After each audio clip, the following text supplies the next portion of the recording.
Olá, bom dia a todos, sejam muito bem-vindos ao seminário Energia e Desenvolvimento Regional, Convergência para o Brasil do Futuro. Este evento é uma realização da Eneva com o apoio institucional e editorial do jornal digital Poder 360. O encontro está sendo realizado de forma presencial aqui em Brasília e transmitido ao vivo pelo canal do Poder 360 no YouTube. O objetivo deste seminário é debater a importância da segurança energética para o desenvolvimento socioeconômico das regiões brasileiras.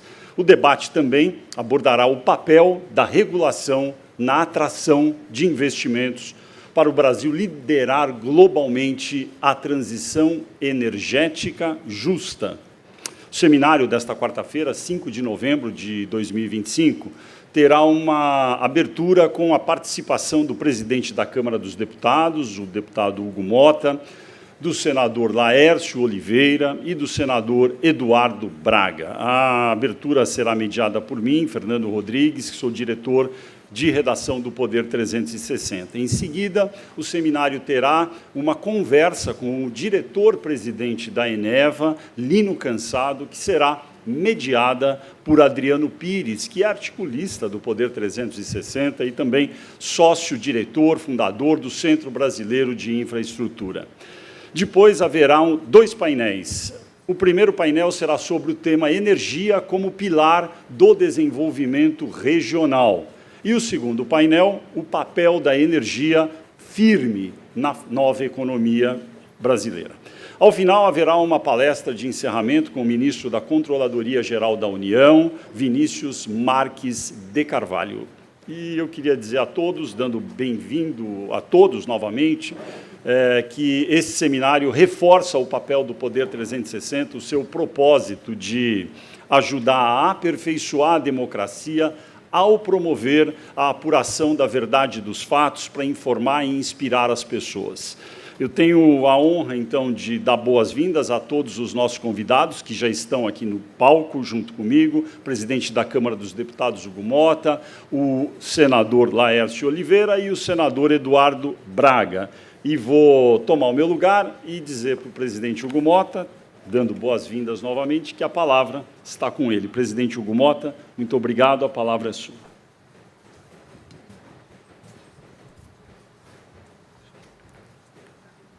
Bem, muito bom dia a todos os presentes. Está certo que o cerimonial está se comunicando. Pode ser daqui mesmo ou tem que ser lá? Não, como ficar melhor. Para mim aqui está melhor. Então, muito bom dia a todos mais uma vez.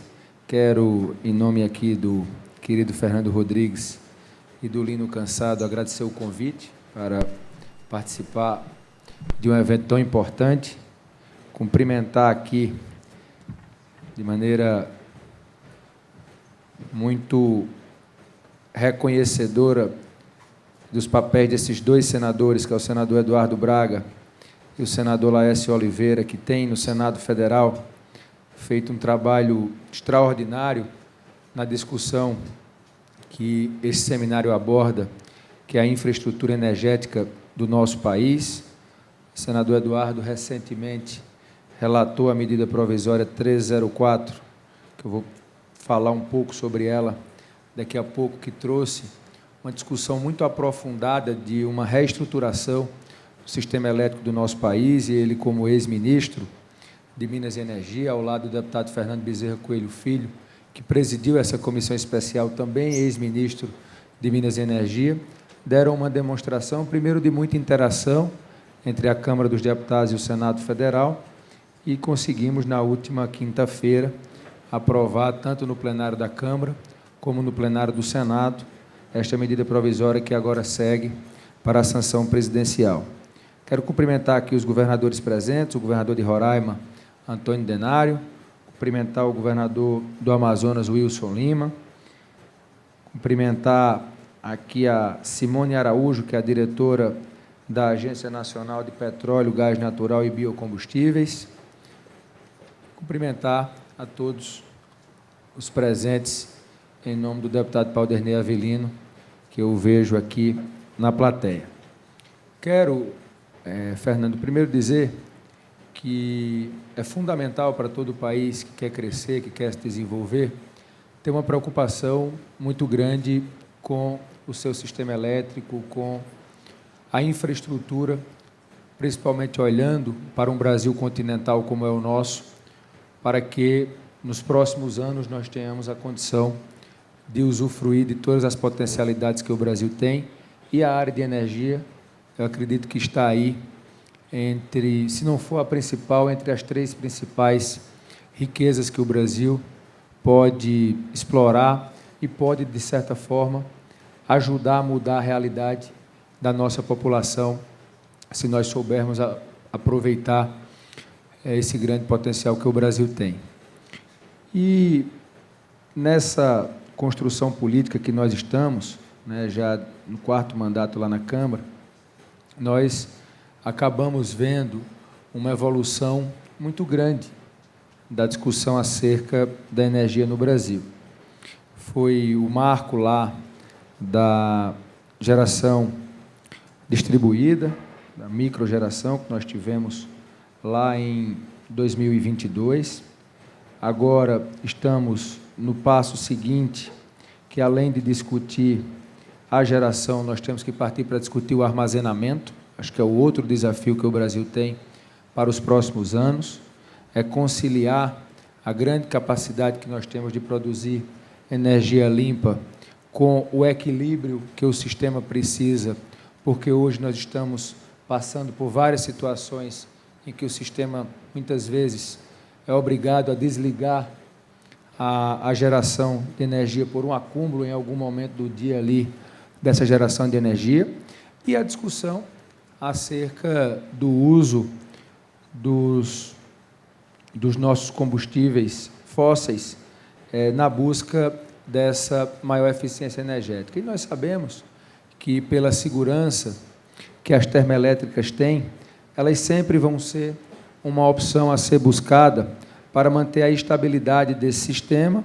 e, com certeza, conciliar com a geração de energia limpa para trazer. Outro dia, o senador Eduardo Braga me explicava um pouco dessa questão do sistema, da segurança que o sistema precisa ter na geração, e nós conversávamos naquilo que é preciso mudarmos do ponto de vista legislativo para rever algumas incoerências e incongruências que ainda temos no nosso sistema, e é natural, quando você tem uma mudança constante, seja na geração, seja na distribuição e na demanda que o país tem, que nós, os legisladores, e principalmente buscando aqueles que têm um maior domínio sobre o tema, poder, de certa forma, em diálogo com o Poder Executivo, construir no país uma legislação que traga ao nosso sistema elétrico mais eficiência e a condição de poder provocar ainda mais o crescimento e o desenvolvimento do país pautado nisso. E foi um pouco, senador Eduardo, o que nós tentamos fazer agora na medida provisória 1304. O governo mandou praticamente 4 medidas provisórias ultimamente que tratavam do sistema elétrico. A 1300, que trouxe a tarifa social e uma série de mudanças no sistema. A 1304, que foi essa que nós votamos. A 1318, a 1307, desculpe, que tratou de uma questão específica de ZPE lá para o estado do Ceará. E a 1318, que vem com redata, abordando a parte dos data centers. Então, o Congresso, obrigatoriamente, e é o trabalho nosso, o trabalho do legislador, o Congresso tem que se aprofundar, e foi o que foi feito na 1304, para melhorar aquilo que o governo envia. E eu penso que, no momento político complexo que o país enfrenta, a discussão e votação da medida provisória 1304, ela conseguiu melhorar de forma significativa o que foi enviado pelo Ministério de Minas e Energia, o que foi enviado pelo governo federal. Na 1300, devido ao prazo, nós abordamos apenas a questão da tarifa social, e na 1304, sob o comando aí do deputado Fernando e do senador Eduardo, algumas mudanças bem estruturantes, elas foram feitas no sentido de levar em consideração o aumento da CDE, que hoje é um problema que o Brasil precisa enfrentar, porque daqui a pouco nós vamos ter uma CDE, além de injusta, impagável por parte das pessoas que mais precisam. É preciso que a gente tenha condição de colocar o dedo nessa ferida e discuta isso com muita coerência e com muita franqueza. Nós temos que fazer a discussão desse equilíbrio do sistema para que, ao final, tenhamos condição de encontrar ali um ponto de equilíbrio que garanta mais estabilidade e condição de podermos aproveitar melhor os potenciais que nós temos. Nós abordamos a questão do gás, né, na 1304, fizemos aí uma construção em que essa potencialidade das térmicas a gás, elas foram levadas em consideração, e o senador Eduardo vai poder aprofundar isso aqui de maneira mais prática, porque o relatório elaborado, ele buscou justamente trazer para o sistema uma condição de poder termos mais competitividade e condição de explorar melhor essa situação. E eu não tenho a menor dúvida que, cada vez mais, nós vamos caminhando, não só em busca de um sistema elétrico mais estável, como também, de certa forma, podemos levar em consideração a busca do uso das energias limpas, das energias renováveis, energias que poluem menos, e no âmbito agora da COP30, que oficialmente se inicia amanhã com a cúpula de chefes de Estado, e a partir da próxima segunda-feira, e aí por 2 semanas, o Brasil será o centro do mundo na discussão das políticas ambientais, da sustentabilidade. Nós vamos, com certeza, ter condições de demonstrar que aqui no Brasil nós temos, sim, um sistema elétrico que tem procurado evoluir, apesar de todas as dificuldades regulatórias, todas as dificuldades que a burocracia ainda impera no nosso país, mas nós temos, sim, evoluído. E a certeza que nós temos que, cada vez mais, estarmos comprometidos com essa pauta. Estar comprometido com essa pauta é garantir que, nos próximos 5, 10, 15, 20 anos, nós vamos poder, em conseguindo ter uma legislação mais moderna, um sistema mais eficiente, a condição de, cada vez mais, provocar e defender o desenvolvimento e o crescimento do país, pautado nessa área tão importante que é a nossa infraestrutura energética. Então, enquanto presidente da Casa, Fernando, presidente da Câmara, fiquei muito feliz pelo convite, fiz questão de estar aqui pessoalmente para reassumir o compromisso de, em parceria com o presidente do Senado, o senador Davi Alcolumbre, que eu sei que tem também um apelo muito grande por essa pauta, de seguirmos trabalhando juntos. Nós não vamos resolver esse problema de uma vez só. Eu penso que nós temos que ir caminhando, dando passos firmes no sentido daquilo que acabo de falar, e a aprovação dessa medida provisória, na minha avaliação, demonstrou mais uma vez que o Congresso teve a capacidade de, com muito diálogo, conhecimento técnico, poder ali melhorar a proposta que inicialmente veio na medida provisória do governo. As outras medidas provisórias que ainda estão para ser apreciadas, nós devemos definir nos próximos dias qual será o modelo, que o Ministério da Fazenda tem uma ideia, o Ministério de Minas e Energia tem outra ideia, e aí nós temos que, dentro do Congresso, tanto eu como o presidente Davi, nos reunirmos com os líderes para definir como serão essas tramitações, mas que nós não percamos a oportunidade de poder avançar cada vez mais na busca dessa eficiência que vai ser tão importante para o nosso país. O mundo tem, de maneira muito veloz, se modernizado. E eu penso que o intercâmbio com outros países, conhecendo modelos que vêm dando certo e trazendo também um pouco daquilo que é, para nós, singular pela situação que o Brasil tem, que, na minha avaliação, é uma situação privilegiada, não é, pelas grandes reservas que temos de petróleo, de gás, a condição de gerarmos energia limpa, de poder, de certa forma, também, pegando esses modelos que têm dado certo, fazer uma implementação e uma adequação naquilo que seria importante para nós aqui no país, para que, ao final, isso represente uma coisa que o Brasil precisa ter, que é competitividade perante os outros players internacionais. E não há como o Brasil ter essa competitividade com um sistema elétrico que não esteja estruturado, com um sistema elétrico que esteja ineficiente e enfrentando situações que há bem pouco tempo o Brasil estava vivendo. E nessas conversas que tivemos na 1304, falávamos, eu, o senador Eduardo, o presidente Davi, o deputado Fernando, sobre essa instabilidade que o sistema tem tido, infelizmente, na questão da infraestrutura, com alguns apagões recentes. Então, isso é uma realidade que nós temos que enfrentar e procurar mudar um pouco isso, porque não dá para conceber, em pleno século XXI, o Brasil ainda está convivendo com isso.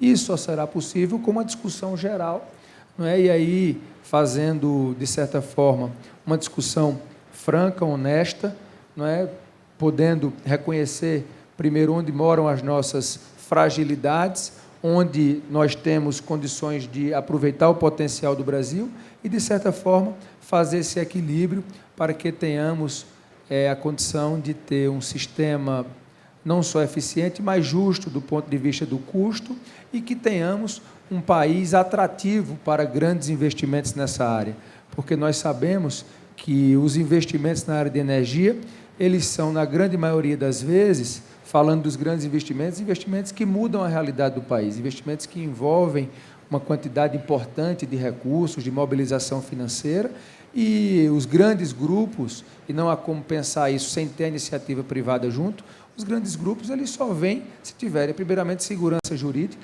ou seja, uma legislação firme, que se dê para confiar, que se tenha um ambiente do ponto de vista do licenciamento ambiental, e é isso que nós também fizemos com as aprovações recentes, que tragam mais tranquilidade, menos burocracia, para que esses investimentos possam se estabelecer, e a partir daí podemos, de certa forma, não só funcionarmos como um grande país gerador, mas um país que distribui bem, um país que tem um público consumidor que atrai os investimentos nacionais e internacionais e, de certa forma, podermos, com uma infraestrutura energética de mais qualidade, termos a condição do Brasil dar um grande salto no que diz respeito ao aumento da produtividade e a sermos um país que seja buscado para receber esses investimentos. Então, eventos como esse, Fernando, e eu já finalizo, são muito importantes para que a gente possa fazer esse debate, aqui trazer a visão da Câmara, os senadores vão trazer a visão do Senado, poder, de certa forma, fazer com que a iniciativa privada entenda que o Congresso Nacional tem esse compromisso de poder discutir essas grandes pautas e, sem dúvida alguma, quando há essa interação entre nós que representamos o poder público com os empresários que representam a iniciativa privada, é o que o Brasil precisa para cada vez mais se tornar o Brasil que todos nós queremos, penso eu, que é um Brasil atrativo e que tenha condições de, respeitando a todos, poder, de certa forma, usufruir do grande potencial que nós temos. Por isso, quero parabenizar em seu nome, o Poder 360, a Eneva, pela realização desse importante seminário e que, sem dúvida alguma, os debates que aqui serão estabelecidos, os painéis, com certeza contribuirão muito para uma área estratégica para o país, que é a nossa infraestrutura energética. Muito obrigado pelo convite, parabéns pelo evento.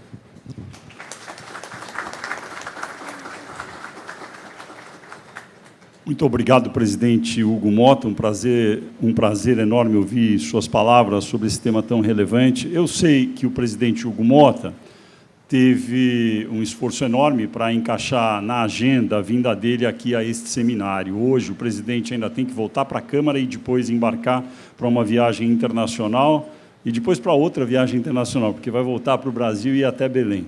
Então, é um giro forte. Eu pergunto ao senhor se o senhor teria que sair agora. Agora a gente vai ter as falas dos nossos dois queridos senadores Laércio e Eduardo Braga, mas se tiver que sair, não tem problema. Queria agradecer muito por suas palavras e entendemos completamente aí sua agenda. Na verdade, eu vou direto para o aeroporto, porque eu estou com um voo internacional agora.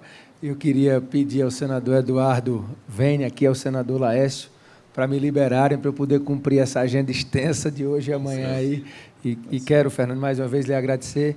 Eu não tenho a menor dúvida que aqui tanto o senador Eduardo como o senador Laércio vão agregar muito mais do que eu nesse debate, porque dominam muito mais que eu esse tema e, com certeza, têm sido lá dois grandes brasileiros que têm ajudado o país na discussão dos grandes temas. Muito obrigado. Muito obrigado, presidente Hugo Motta. Foi um prazer tê-lo aqui.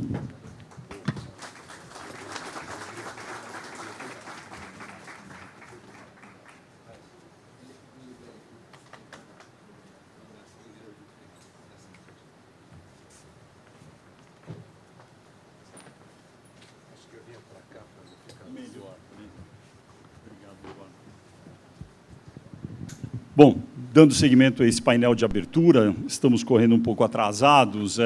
Vou passar a palavra primeiro, então, para o senador Laércio e, em seguida, para o senador senador Laércio Oliveira, depois o senador Eduardo Braga, para falarem suas considerações aí sobre o tema desse seminário. Por favor, pode ocupar o púlpito se desejar.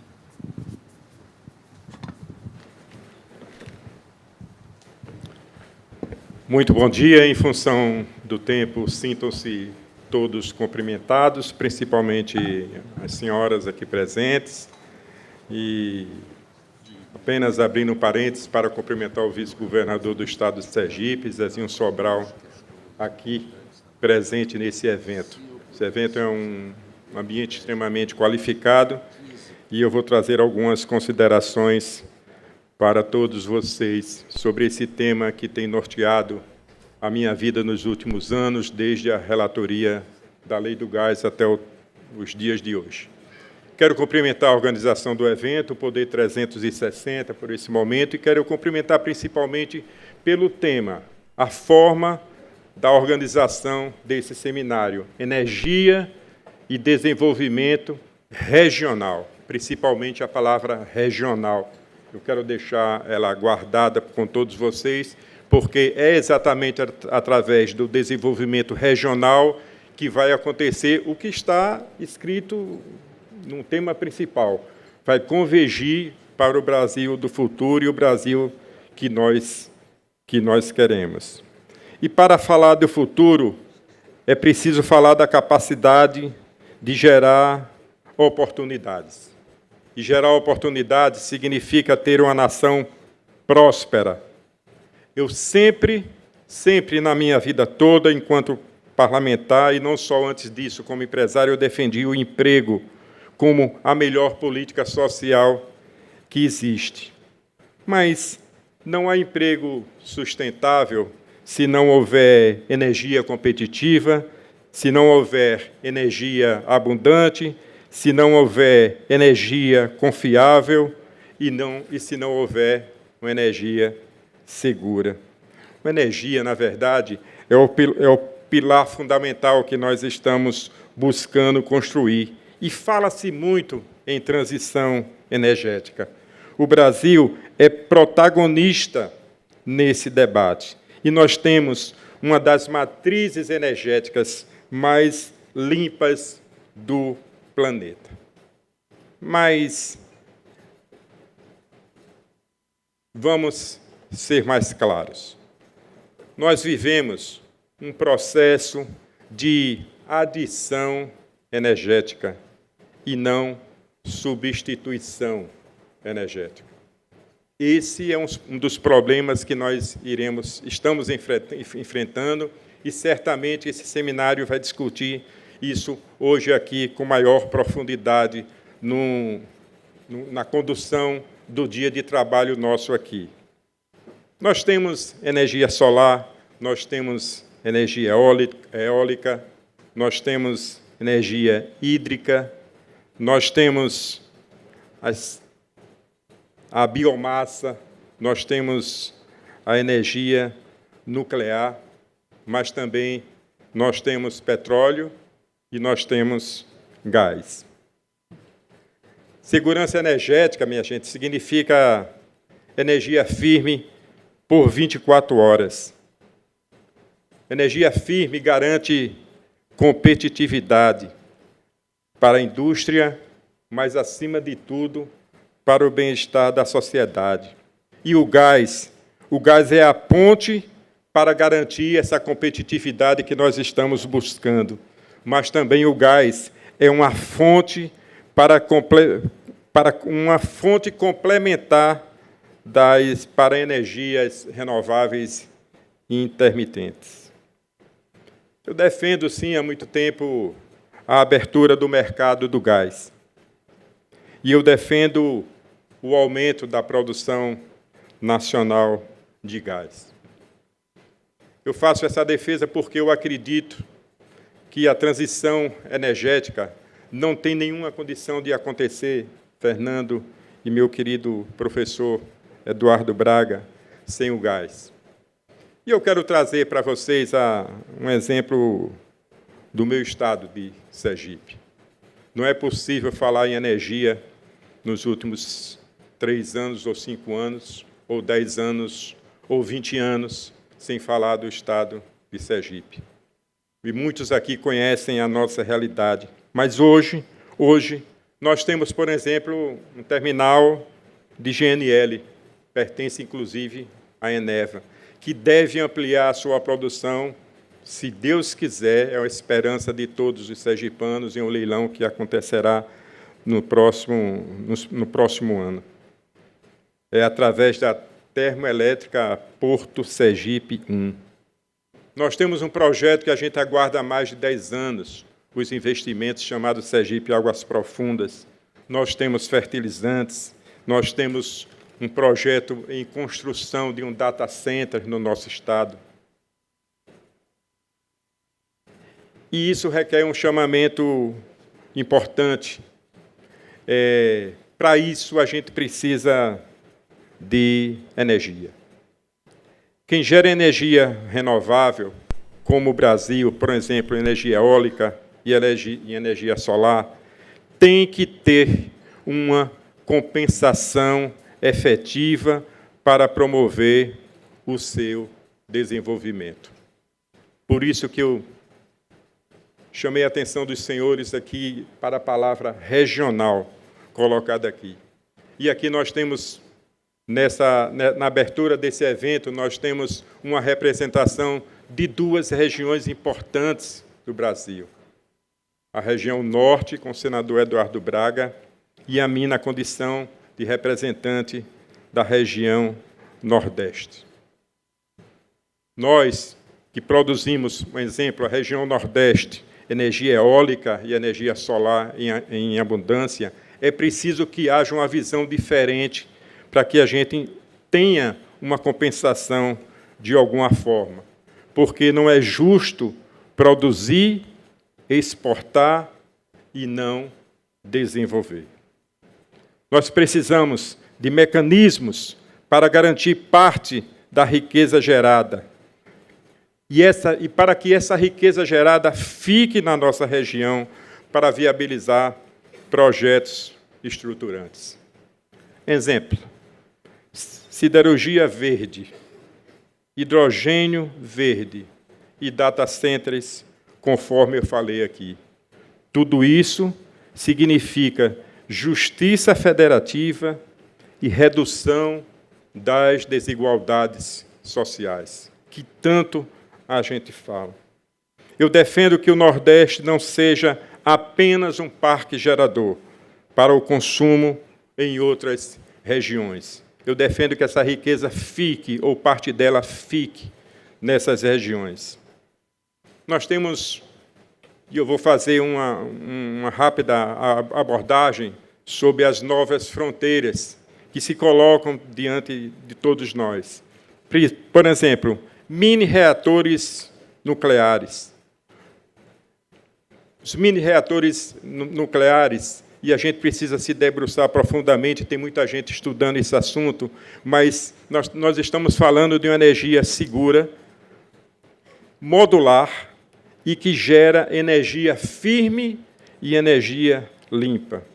E eu volto a dizer mais uma vez, essa energia é fundamental para funcionamento de data centers, por exemplo. Mas também nós precisamos de segurança jurídica e de estabilidade regulatória.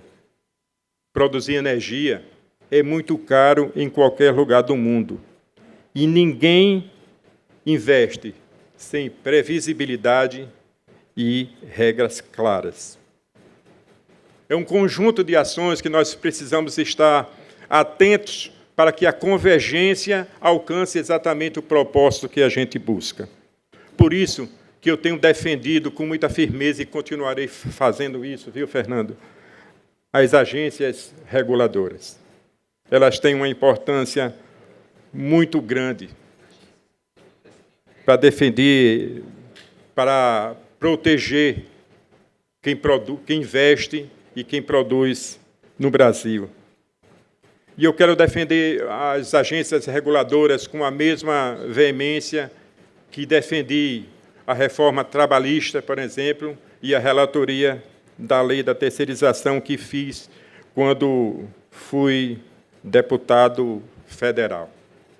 Porque eu preciso de um ambiente propício para que essas coisas aconteçam, e com segurança jurídica e com um regramento legislativo eficiente, nós alcançaremos isso. E eu quero ajudar a garantir esses avanços na diversificação da matriz energética, sem comprometer a segurança energética e a competitividade econômica. Porque nós somos um país rico, nós temos as mais diversas fontes, nós temos sol, vento, água, gás, petróleo, biomassa, nós temos um potencial nuclear extraordinário e nós temos capacidade de inovação. E nós precisamos marchar atentos a essa visão, porque é esse caminho que vai levar a gente a avançar naquilo que o Brasil precisa. O Brasil precisa de uma indústria competitiva e essa transição energética e esses modelos energéticos que se instalam atualmente têm todas as condições de fazer isso acontecer. Mas, para isso, senhoras e senhores, nós precisamos, primeiro, de vontade política. E falar de vontade política é apresentar aqui aos senhores, na pessoa do senador Eduardo Braga, um homem brasileiro que tem uma vontade política extraordinária e que enxerga o Brasil e faz a sua parte, comprometido com o Brasil, que eu também acredito, que certamente muitos dos senhores acreditam. E eu quero pedir permissão ao senador Eduardo Braga para fazer uma narrativa de uma conversa que nós tivemos. Quero dizer que eu converso muito com o senador Eduardo Braga e acho que ele não entendeu ainda por que eu converso tanto com ele, porque eu preciso beber da experiência dele para tentar ser um senador próximo à qualidade que é o senador Eduardo Braga. Mas me chamou muita atenção, e eu quero dar esse depoimento, já estou terminando, viu, Fernando? Sei que meu tempo já estourou, mas é importante que os brasileiros saibam o que os brasileiros fazem pelo Brasil. Uma vez eu cheguei perto do senador Eduardo Braga, por isso que eu deixei para referenciá-lo ao final. Eu disse, meu amigo, você precisa tomar cuidado. Vou fazer uma narrativa aqui com você rapidamente. Veja, presta atenção que eu vou lhe dizer. Nos últimos tempos, nos últimos 6 meses, você defendeu aqui 3 bandeiras difíceis de enfrentar. Você foi o relator da reforma tributária e eu, que estava perto, sei o que esse senador passou pela reforma tributária.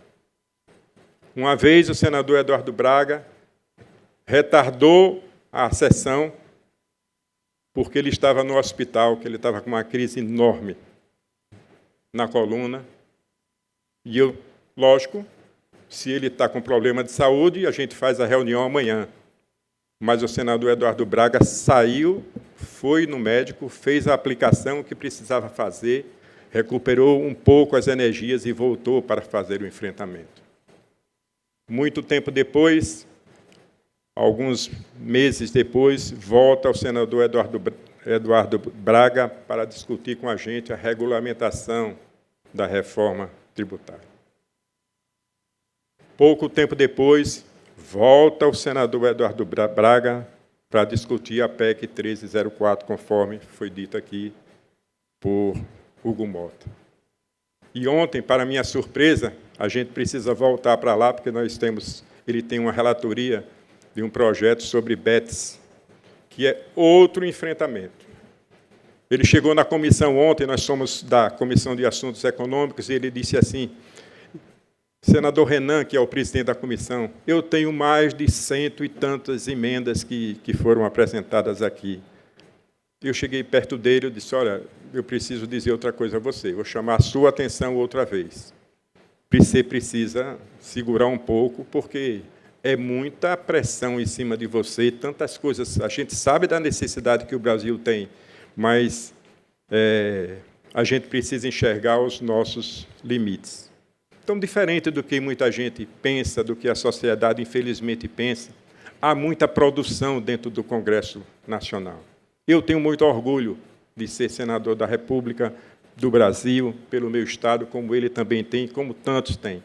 Mas existe lá, sim, um sentimento de fazer um Brasil melhor, de produzir aquele Brasil que nós acreditamos. E essa crença passa exatamente pelo setor de energia.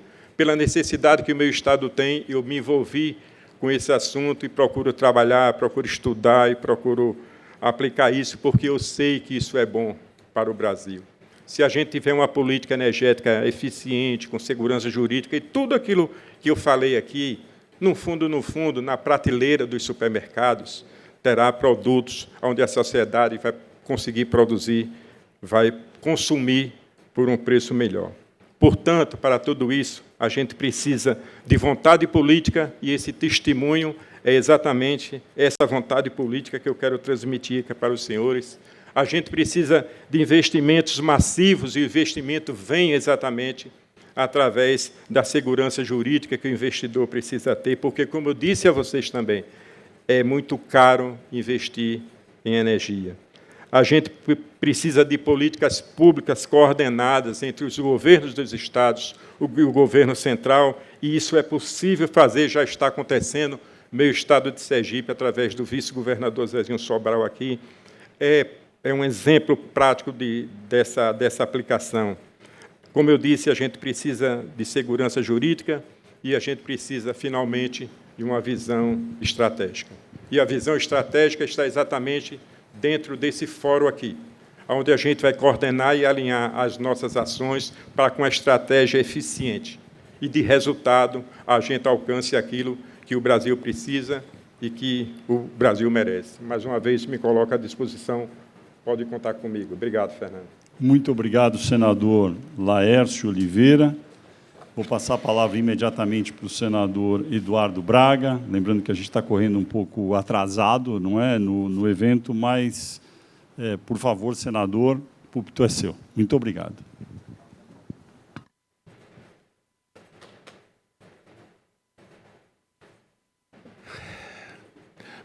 Bom dia a todos. Bom dia, meu amigo Fernando Rodrigues. Eu quero agradecer em seu nome, em nome da Eneva, o convite para participar desse seminário. Quero cumprimentar meu amigo, meu colega, senador Laércio. Todas as palavras do Laércio sobre minha pessoa estão sob suspeição pela amizade que nos une e pelo relacionamento que temos no Senado da República. Quero cumprimentar os governadores aqui presentes, o governador Denário, o vice-governador de Sergipe, aqui presente, como é o nome? Zezinho Sobral, o governador Wilson Lima, do Estado do Amazonas. Quero cumprimentar o deputado Paulderney Avelino e o deputado estadual do Amazonas, Sinésio Campos. Senhores, falar sobre sistema elétrico no Brasil precisa fazer uma retomada no tempo, porque o Brasil, durante muitos anos, Fernando, teve um sistema binário hidrotérmico, onde nós tínhamos hidroelétricas e hidroelétricas com reservatório, e nós tínhamos térmicas. Este sistema era um sistema absolutamente ideal. Por quê? Porque as hidrelétricas, quando com reservatório, elas funcionam ao mesmo tempo como fonte produtora de energia limpa e, ao mesmo tempo, como fonte de armazenamento de energia com a reservação de água. O Brasil, ao longo do tempo, fez uma mudança muito radical, em função até das crises climáticas que fizeram com que nós tivéssemos depleção dos nossos reservatórios hídricos. Mas não foi só isso. O Brasil mudou a legislação ambiental e proibiu a construção de hidrelétricas com reservatórios. isto mudou a configuração do sistema elétrico brasileiro integralmente. Não foi à toa que o Brasil, no final dos anos 90, viveu uma das suas maiores crises do setor elétrico, ao ponto do país ter tido racionamento de energia e ter tido que contratar energia térmica a qualquer preço. Digo isso para dizer que a energia mais cara do mundo é não ter energia. E a segunda energia mais cara do mundo é jogar fora a energia que produzimos. O Brasil já cometeu o primeiro erro, não ter energia. E agora está cometendo o segundo erro, está jogando fora a energia que produz. Por quê? Porque nós não temos mais capacidade de armazenar energia. E não é armazenar vento, não, é armazenar energia. E você só tem duas formas para fazer armazenamento de energia. É uma forma química, com baterias, e a outra forma é em água, com reservação de água, para poder reverter esta reservação de água em energia elétrica. Nós não temos as duas formas conhecidas de armazenamento. E aí, para suplantar a crise energética provocada no final da década de 90, que fez com que o Brasil contratasse a longo prazo energia a qualquer custo de CVU, nós chegamos a pagar R$ 1.800 o megawatt-hora de energia. O Brasil teve que inovar. Inovar com eólicas, inovar com energia solar e inovar com uma coisa chamada geração distribuída e microgeração distribuída. Essas duas soluções, que no curto prazo equacionaram a falta de energia elétrica, trouxeram outros problemas para o sistema. Por quê? Porque nós geramos a energia eólica longe dos centros consumidores, portanto, longe da carga. Não me adianta produzir uma central de energia solar no Nordeste se eu não tiver o ponto de conexão e a linha de transmissão para trazer essa energia para o centro consumidor, que, via de regra, está no Sudeste. Então, o Brasil cometeu o quarto erro. Contratou eólicas e não tinha linha de transmissão. E, durante 2 anos, nós pagamos geração de energia que não transmitíamos. E sabe o que foi acontecendo com todos esses erros? Surgiu uma coisa fantástica, para não dizer horrorosa, a tal da CDE, que o seu Antônio, a dona Maria, o seu José, o seu Joaquim, não tem nem ideia do que é a conta CDE. É a conta do desenvolvimento energético. E essa conta, senhores, que é paga pelos consumidores, rateados em todos os brasileiros, e até pouco tempo, independentemente da classe social, da carga ou do consumo, chega, este ano de 2025, a pequena bagatela de 55 bilhões de reais. 55 bilhões de reais que quem não tem dinheiro estava pagando. E subsidiando energia de quem tem dinheiro de forma incorreta. E mais grave, a rampa da microgeração e da geração distribuída chegou a 43 gigawatts. Você sabe o que significa isso? 43 gigawatts é equivalente a 8 tucuruís, de forma distribuída. Portanto, o despachante da energia centralizada no Brasil, que é a ONS, não tem controle sobre esse despacho. Então, uma rampa que começa às 6 horas da manhã e que termina às 4 horas da tarde, de 43 gigawatts, entra no sistema sem nenhum controle. O que isso provoca? Isso provoca um desequilíbrio elétrico e energético no sistema. Sabe o que significa o desequilíbrio elétrico e energético do sistema? Desligamento. Ou compulsório, ou irresponsável. Muito bem. Quando você soma a isso os painéis centralizados de energia eólica e de energia solar, sem lastro de potência de energia firme, você adiciona um quinto problema: variação de tensão e corrente na rede. E o sistema interligado nacional, que tem que ter um sistema de proteção chamado ERAC, no nível 1, no nível 2 e no nível 3, é acionado para desligar. Você sabe o que aconteceu no último Dia dos Pais? Nós tivemos que desligar Belo Monte para o país não colapsar o sistema de energia elétrica, Fernando. E ninguém escreve isso, e ninguém fala sobre isso. Eu pedi alguns minutos a mais neste seminário, porque é hora do povo brasileiro saber de verdade quais são os interesses que estão por detrás de um lobby terrível que está financiando um mal para o país. Eu sou contra a energia renovável? Claro que não. Eu fui ministro de Minas e Energia, fui eu que criei a rampa das energias eólicas e solares. Fui eu que criei a geração distribuída. E fui eu que criei a microgeração distribuída para o Brasil não ter que racionar energia em 2015, quando todo mundo apostava que, como os nossos reservatórios estavam sem água nenhuma, de que o Brasil ia racionar energia elétrica. E o Brasil não racionou. Por quê?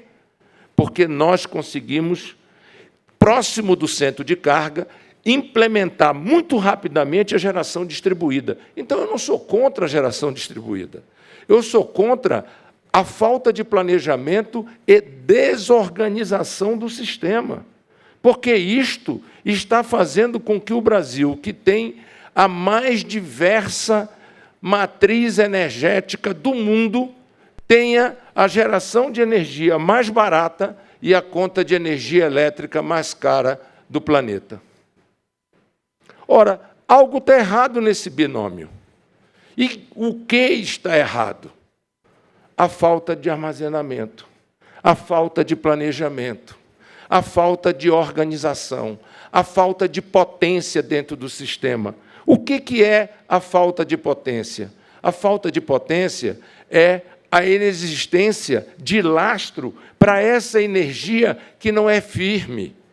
Eu acabei de ouvir aqui o senador Laércio falar em data center. Sabe qual é o principal insumo do data center? Energia 7x24. Ou seja, energia 7 dias por semana, 24 horas por semana, tenha sol, não tenha sol, tenha vento, não tenha vento, tenha chuva, não tenha chuva, a energia tem que ser firme. O data center não sobrevive sem energia firme. E nós, brasileiros, queremos fazer data center baseado em energia renovável. Ótimo!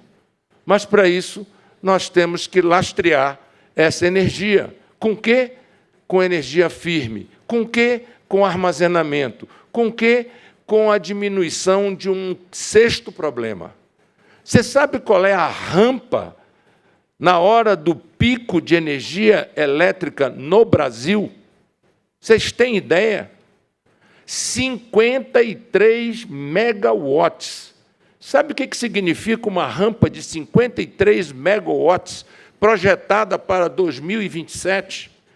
Toda a Península Ibérica e 20% da França em carga e potência.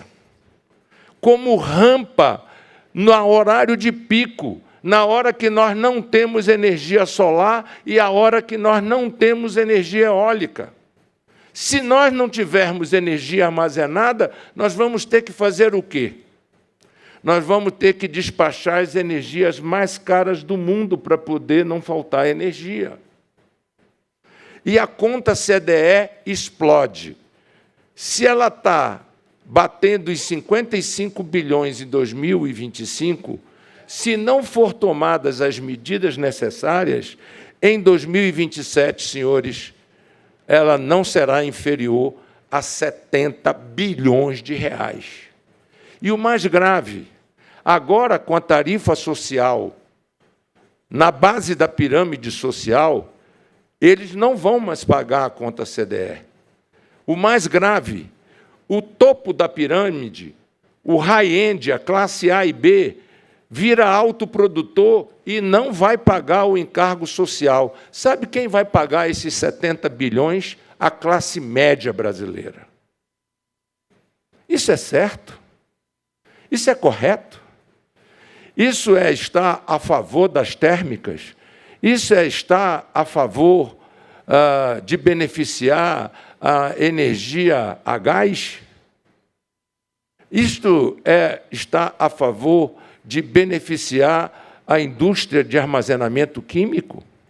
Isto é estar a favor de restabelecer os reservatórios de água, porque simplesmente nós queremos restabelecer os reservatórios de água?